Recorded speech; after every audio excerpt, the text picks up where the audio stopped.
Você ora, lê a Bíblia, vai à igreja, mas sente que Deus está distante?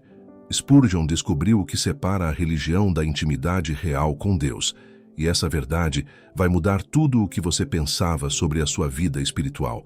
Há uma pergunta que muitos cristãos carregam no fundo do coração, mas poucos têm coragem de fazer em voz alta.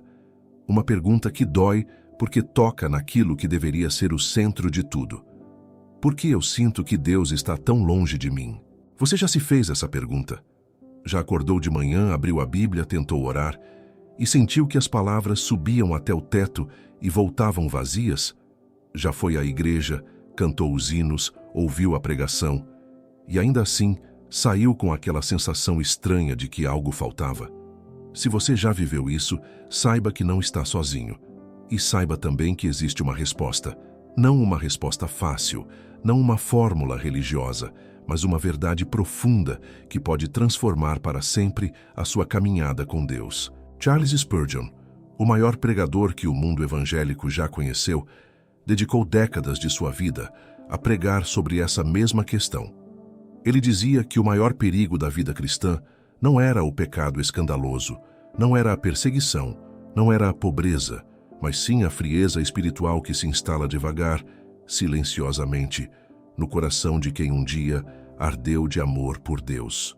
Spurgeon pregava com lágrimas nos olhos quando falava de homens e mulheres que conheciam a Bíblia de cor, que nunca faltavam ao culto, que davam os dízimos com fidelidade, mas que haviam perdido aquilo que ele chamava de o calor da presença divina. Ele sabia que é possível estar perto de Deus na aparência e distante dele na realidade. E foi exatamente isso que ele nos deixou como herança. O entendimento de que a intimidade com Deus não é automática, não é garantida pela frequência religiosa, não nasce apenas do esforço humano, ela é cultivada, buscada, desejada com todo o coração.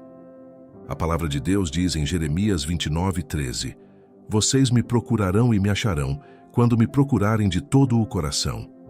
Não é uma promessa para quem busca Deus nas horas vagas. Não é uma promessa para quem encaixa a oração entre uma tarefa e outra. É uma promessa para quem busca de todo o coração. E isso nos leva à primeira grande verdade que precisamos encarar hoje. A maioria das pessoas não tem intimidade real com Deus porque nunca parou para entender o que essa intimidade realmente significa. Nós fomos ensinados a associar espiritualidade com comportamento. Fomos ensinados que ser um bom cristão é não pecar, ir à igreja, ler a Bíblia, pagar o dízimo. E tudo isso tem o seu lugar. Mas Spurgeon insistia que essas práticas são os frutos da intimidade, não a intimidade em si. Pense em um casamento. Um casal pode morar na mesma casa, comer na mesma mesa, dormir na mesma cama, e ainda assim ser dois estranhos. A proximidade física não garante a intimidade de alma. Da mesma forma, você pode realizar todas as práticas religiosas corretas e ainda assim ter um coração distante de Deus. A intimidade real nasce de um encontro. Nasce do momento em que você para de cumprir obrigações religiosas e começa a buscar uma pessoa, a pessoa de Jesus Cristo, o Filho vivo de Deus, que não está em um livro apenas, mas que habita pelo Espírito Santo em cada coração que verdadeiramente o recebe. Spurgeon dizia que o segredo da sua própria força ministerial não estava na sua genialidade, não estava na sua erudição teológica, estava nas horas que ele passava sozinho diante de Deus, antes que qualquer olho humano o visse. Estava na intimidade que nenhuma plateia testemunhava. E é aqui que muitos de nós precisamos ser honestos. Quantas vezes nós oramos para ser vistos? Quantas vezes nós lemos a Bíblia por obrigação, marcando uma caixinha mental de tarefa cumprida? Quantas vezes nós fomos ao culto mais pelo hábito do que pela fome de Deus? O Salmo 42:1 diz: Como a corça anseia pelas correntes de águas, assim a minha alma anseia por ti, ó Deus. Esse versículo descreve não uma obrigação, mas uma sede. Uma sede que não consegue ser saciada por nenhuma outra fonte. Uma sede que só encontra descanso na presença de Deus. A pergunta que fica é: você tem essa sede? Ou você se contentou com as formas externas da religião, enquanto a sua alma foi murchando por dentro? Se a sua resposta é honesta e dolorosa, se você reconhece que em algum momento essa sede foi se apagando, quero que você saiba, Deus não se afastou de você. O distanciamento que você sente não vem do lado dele. A Bíblia diz em Tiago 4:8, aproximai-vos de Deus e ele se aproximará de vós. O movimento começa de nós. E essa mensagem de hoje existe exatamente para isso. Para te convidar a dar esse passo. Para te mostrar passo a passo o que significa se aproximar de Deus de verdade, com sinceridade, com abandono, com aquela fé simples e poderosa que Spurgeon tanto admirava nas palavras de Jesus. Se você quer aprofundar ainda mais essa jornada de restauração espiritual, quero te convidar a conhecer o nosso e-book 21 dias para restaurar sua intimidade com Deus. São 21 dias de reflexões, orações e verdades bíblicas que vão te conduzir de volta ao coração de Deus.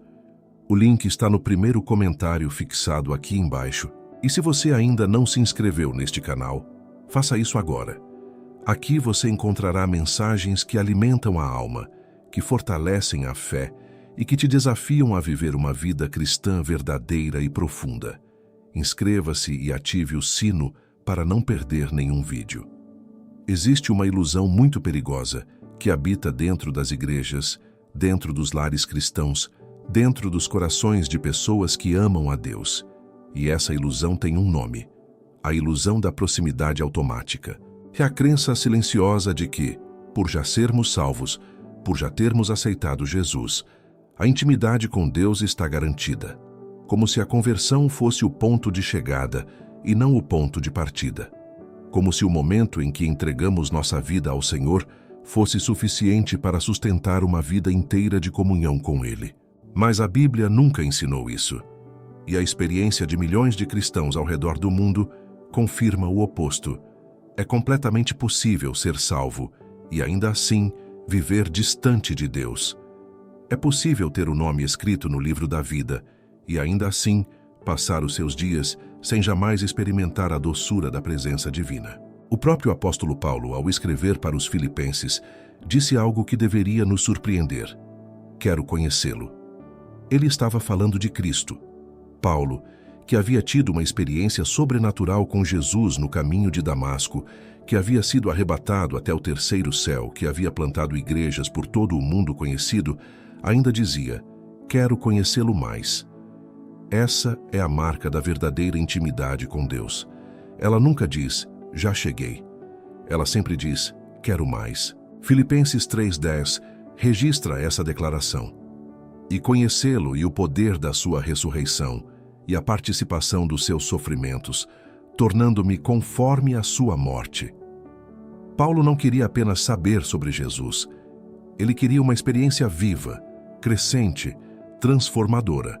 Uma intimidade que custasse algo, que exigisse entrega, que fosse além das palavras e das doutrinas. E aqui está o segundo grande obstáculo que impede tantos cristãos de alcançar essa intimidade real.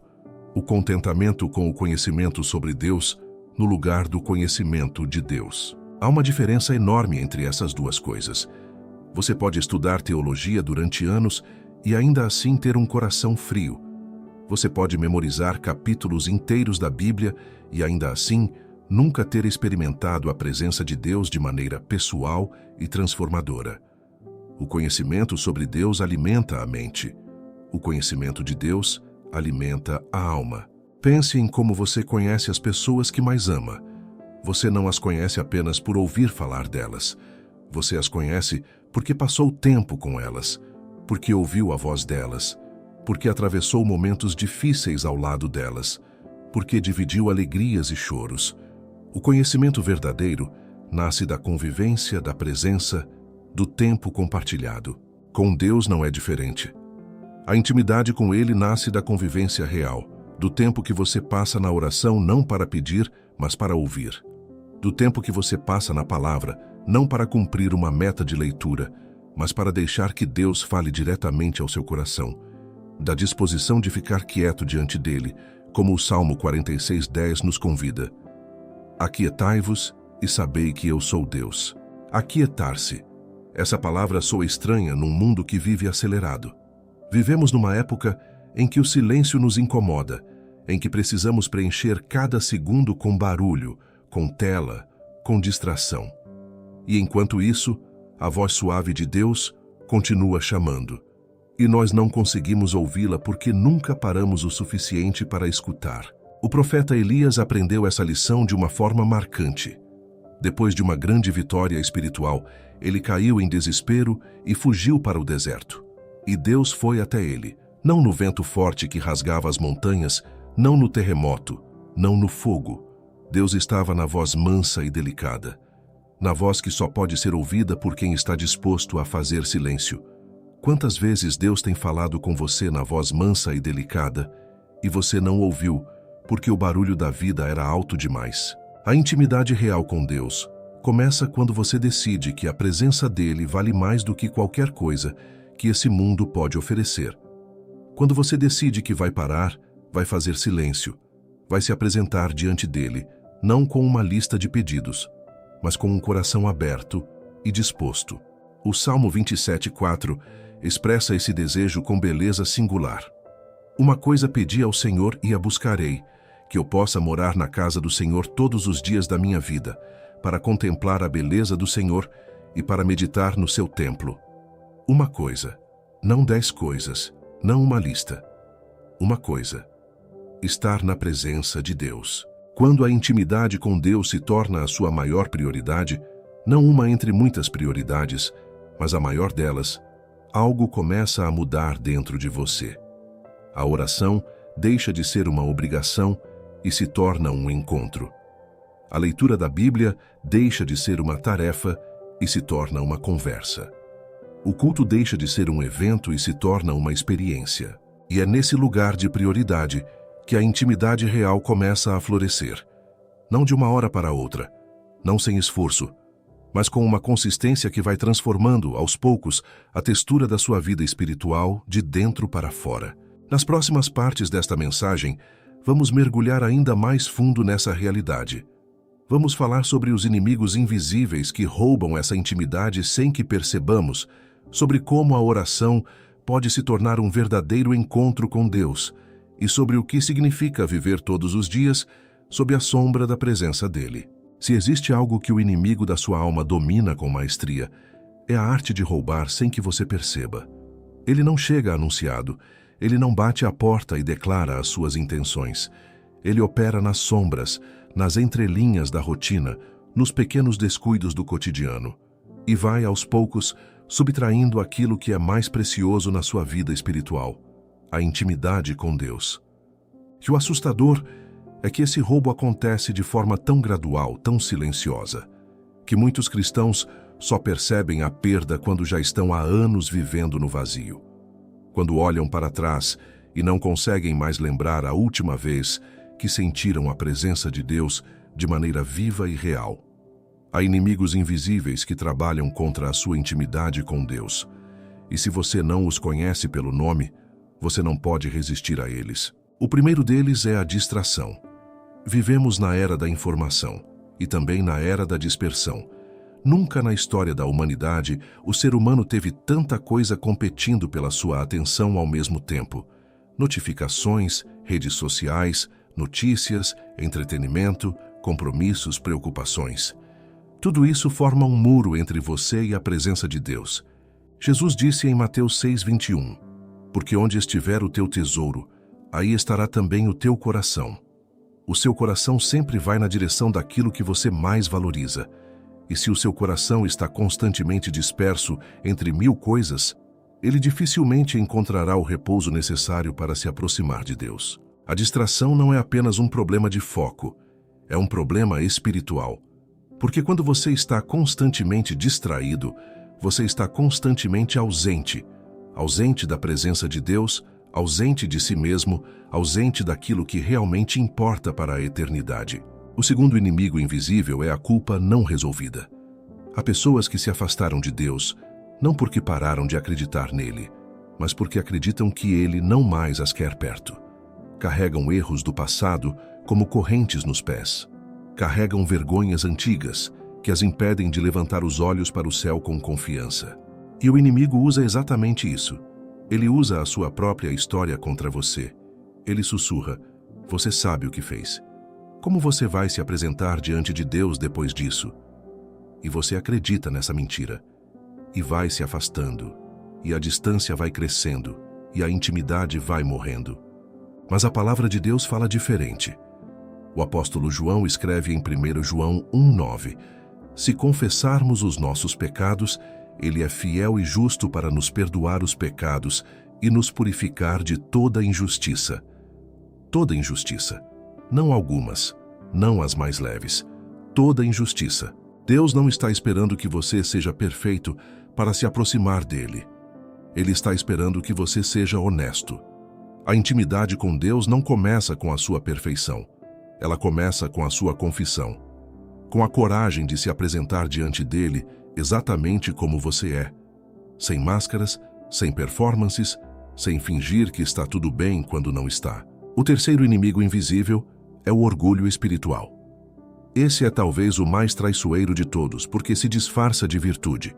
O orgulho espiritual é aquele estado do coração que acredita já saber o suficiente, já ter chegado longe o suficiente, já ter conquistado um nível espiritual que dispensa a dependência diária de Deus. É o coração que ora por obrigação, não por necessidade, que lê a Bíblia para ter o que falar, não para ser transformado, que vai à presença de Deus como quem faz um favor, não como quem reconhece que sem Ele não pode fazer nada. Jesus foi contundente sobre isso.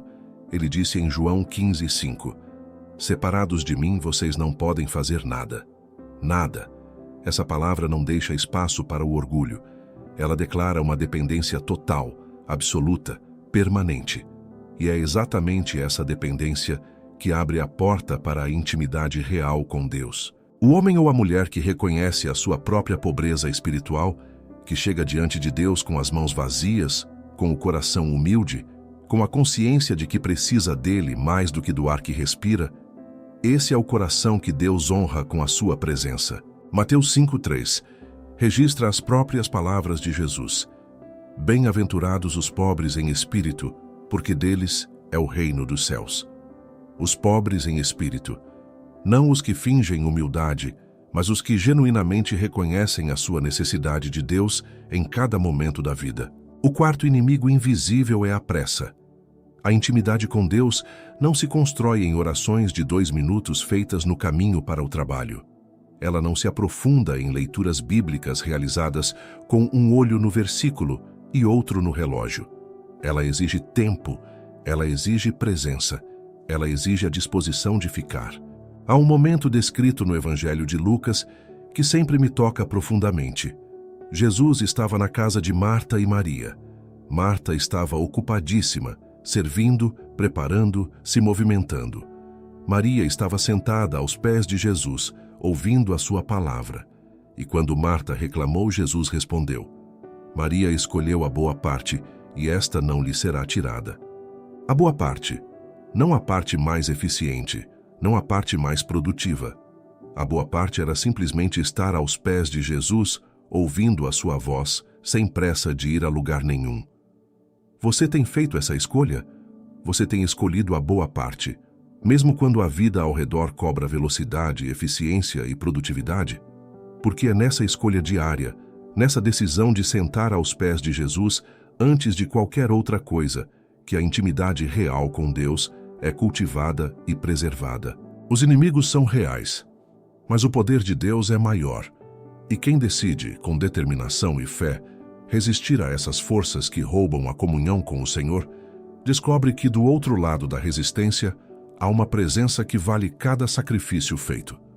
Existe uma disciplina espiritual que foi dada por Deus como a porta principal para a intimidade com Ele, e que ao longo dos séculos foi sendo esvaziada, mecanizada, reduzida a uma lista de pedidos repetidos, sem vida e sem fé. Essa disciplina é a oração. Mas a oração que constrói intimidade com Deus não é a oração que a maioria de nós aprendeu a fazer. Não é a oração decorada, não é a oração performática, não é a oração que impressiona os outros pela eloquência ou pela duração. A oração que toca o coração de Deus é a oração que nasce do coração humano, simples, honesta, cheia de fé e de abandono. Jesus, ao ensinar os seus discípulos sobre a oração, fez algo que poucos prestam atenção. Ele não começou ensinando uma técnica, ele começou estabelecendo uma relação.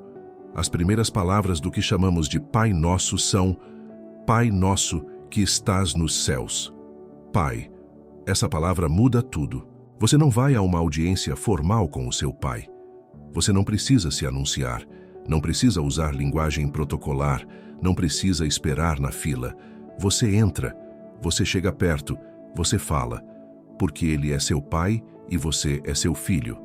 E esse é exatamente o espírito com que Deus nos convida a nos aproximar dele na oração. O apóstolo Paulo reforça isso em Romanos 8,15. Vocês não receberam um espírito de escravidão para recair no temor, mas receberam o espírito de adoção, pelo qual clamamos: Abba, Pai, Abba. Essa palavra em aramaico é a palavra mais íntima que uma criança pode usar para se dirigir ao pai. É o equivalente ao nosso papai, não Senhor, não Excelentíssimo, papai. É com esse espírito que a oração verdadeira deve ser feita, com a intimidade de um filho que sabe que é amado, que sabe que tem acesso, que sabe que a porta está sempre aberta.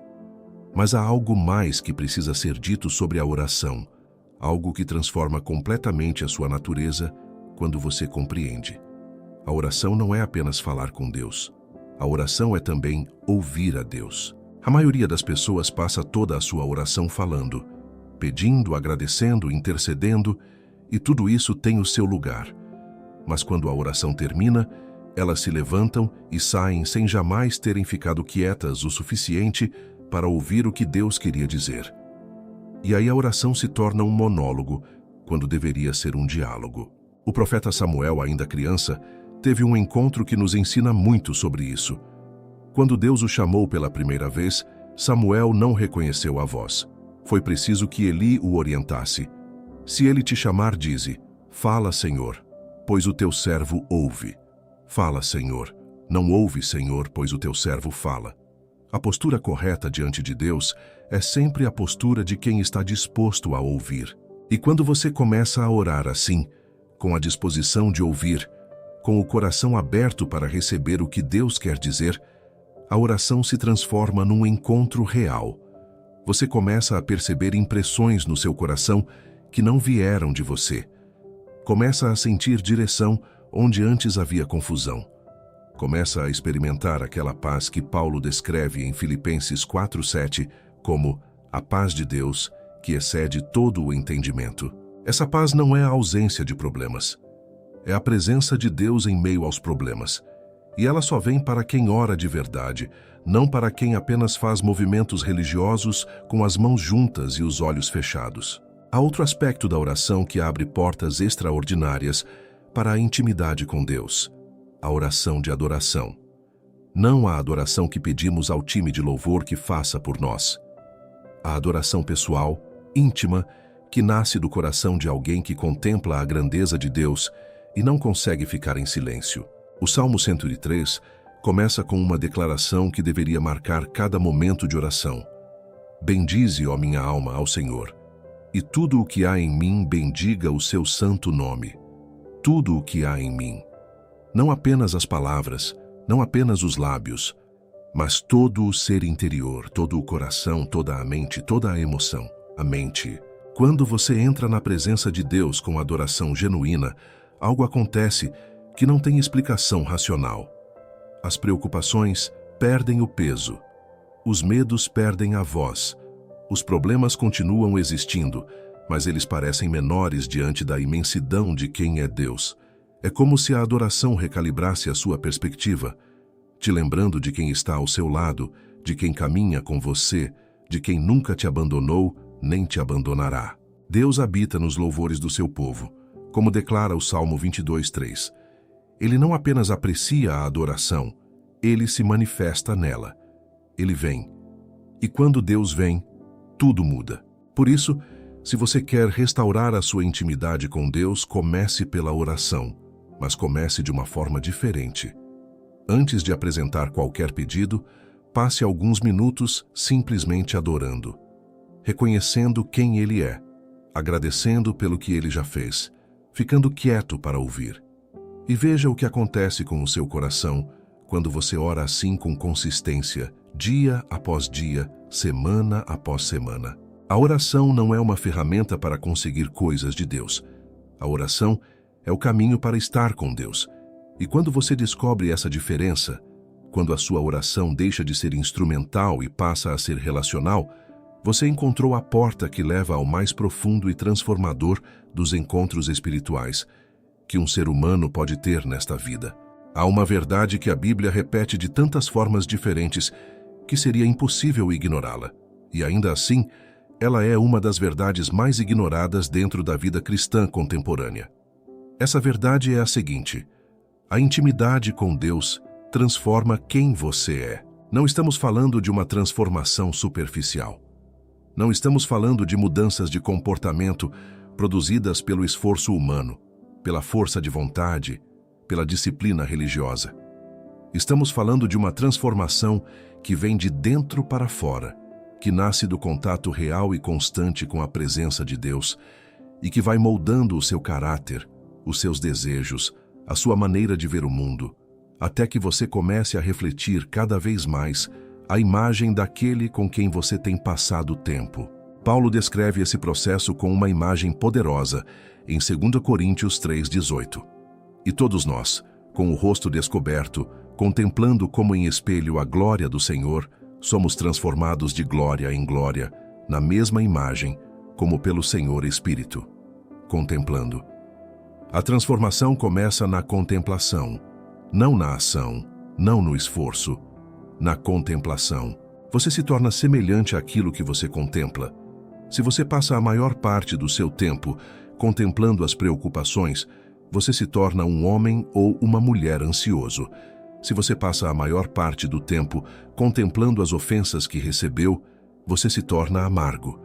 Mas se você passa tempo contemplando a glória, a bondade, a fidelidade e o amor de Deus, você vai sendo transformado à imagem dessas mesmas qualidades. Essa é a lógica espiritual da intimidade com Deus. Ela não apenas te faz sentir melhor, ela te faz ser diferente. Ela opera uma mudança real, profunda e permanente no interior do seu ser. Pense em Moisés. A Bíblia nos conta que ele tinha o hábito de entrar na tenda do encontro para falar com Deus face a face, como um homem fala com o seu amigo. E depois de uma dessas experiências prolongadas na presença de Deus, algo extraordinário aconteceu. O rosto de Moisés resplandecia. Ele irradiava luz, uma luz tão intensa que o povo tinha medo de se aproximar dele. Moisés nem sabia que o seu rosto estava brilhando. Ele não estava tentando impressionar ninguém.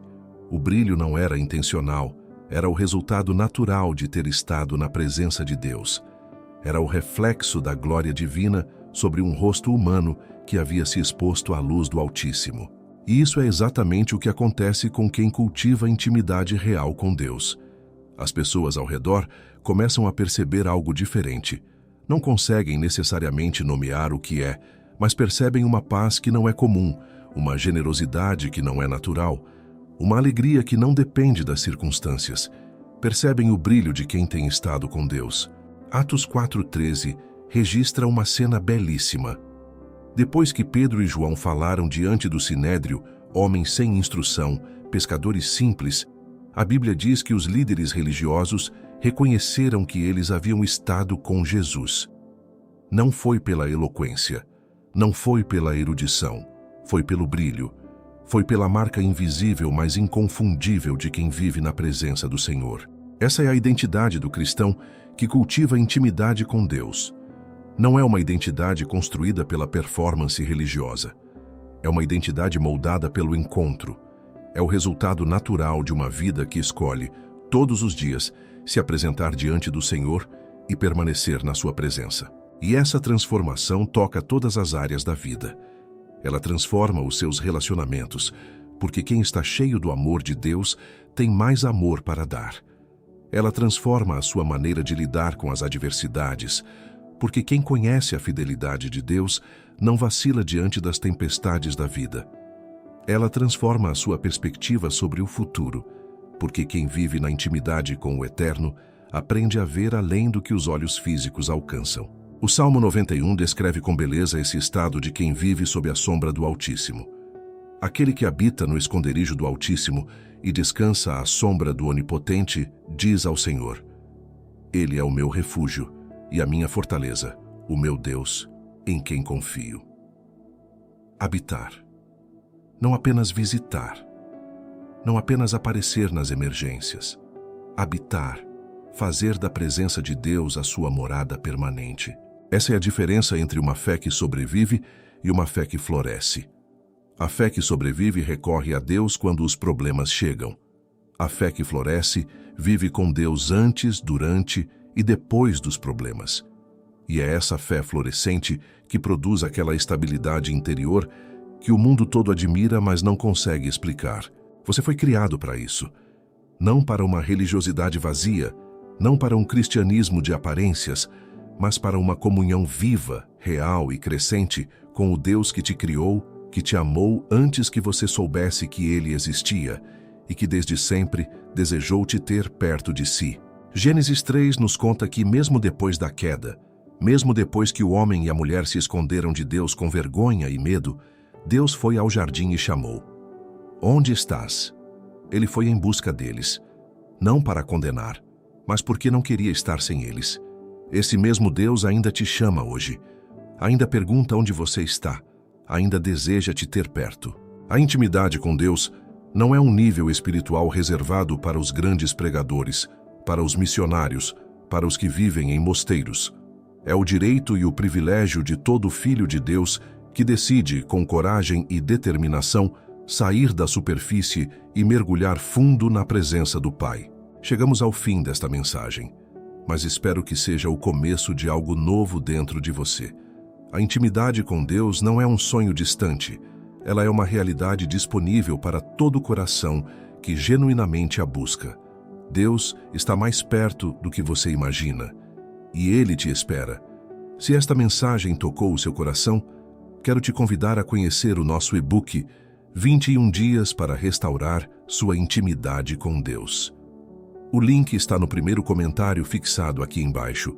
Dê esse passo. Obrigado por ter assistido até aqui. Se este vídeo abençoou você, curta, comente e se inscreva no canal. Continue assistindo aos próximos vídeos que aparecerão na tela agora. Que Deus te abençoe.